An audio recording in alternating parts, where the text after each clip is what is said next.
You are welcome to Physics Clinic. Today, I'll be discussing chain reaction. But before that, I'll briefly want to look at nuclear fission. As nuclear fission will help us to understand the concept of chain reaction. Now, during nuclear fission, a single neutron is used to bombard uranium-235 atom, and it will split it into two nuclear fragments, barium and krypton. And three new neutrons will be produced with the release of huge amount of energy of about 200 mega electron volts. Now, why are we using neutron as a projectile to split uranium-235 atom? Neutron is used because neutron has no charge, so it can penetrate deeply into the nucleus of the atom and split it effectively into barium and krypton and produce three neutrons with energy. Now, one interesting thing about this nuclear fission reaction is that we use a single neutron to start the reaction and we get three neutrons produced. Now, these three new neutrons produced can go further to split three available nuclear uranium-235 atom present, and each of them will produce three more neutrons, that will making it 9. And these 9 neutrons can still further split 9 available uranium-235 atom, and more neutrons will be produced, about 27. And this reaction can continue and become self-sustaining, and that is what we refer to as chain reaction.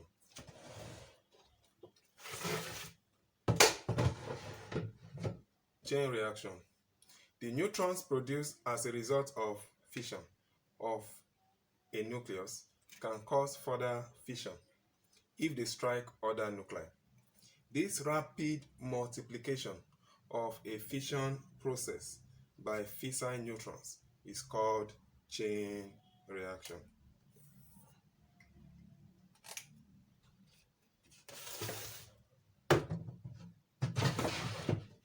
Here is a picture of a chain reaction event. Now we start with neutron, a single neutron used to bombard uranium-235 atom, and is split into barium and krypton, and three neutrons are produced.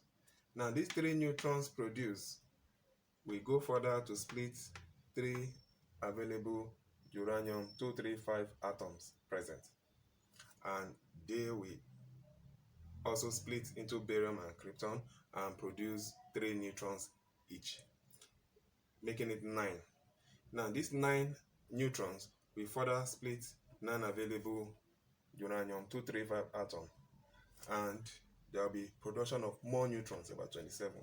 These 27 neutrons will also go further to split 27 uranium atom present, and more neutrons will be produced. And this reaction can go on its own and become self-sustaining, and that is what we refer to as chain reaction.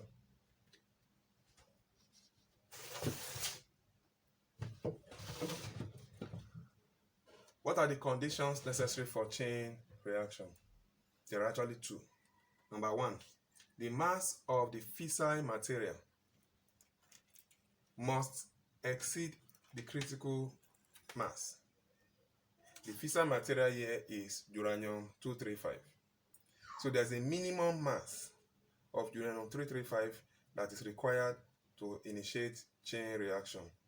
So the mass of the uranium-235 that will be used must be greater than the critical mass, the minimum mass needed for chain reaction to occur. If the mass of the uranium atom used is less than this critical mass, no chain reaction will occur, as the reaction will just die out. Number 2, in addition to the 2 nuclei produced during the fission, 1 to 3 neutrons must be produced per parent nucleus. What we are saying is, for each fission event, we must have at least 1 to 3 neutrons produced, because it is this neutron that will go further to split uranium atom present. So if no neutron is produced after a particular fission event, there will be no chain reaction. Now, there are two types of chain reaction: the controlled chain reaction and the uncontrolled chain reaction. The uncontrolled chain reaction will go on its own, and this will lead to an explosion because all the uranium atom present, about billions of them, will be splitted at once, and this will lead to a very large explosion with extensive destructive effects. This is what we call atomic bomb. But we have a way to control this chain reaction using a device called nuclear reactor. In our next class, we are going to be discussing this controlled chain reaction with the use of nuclear reactor. Thank you. God bless you.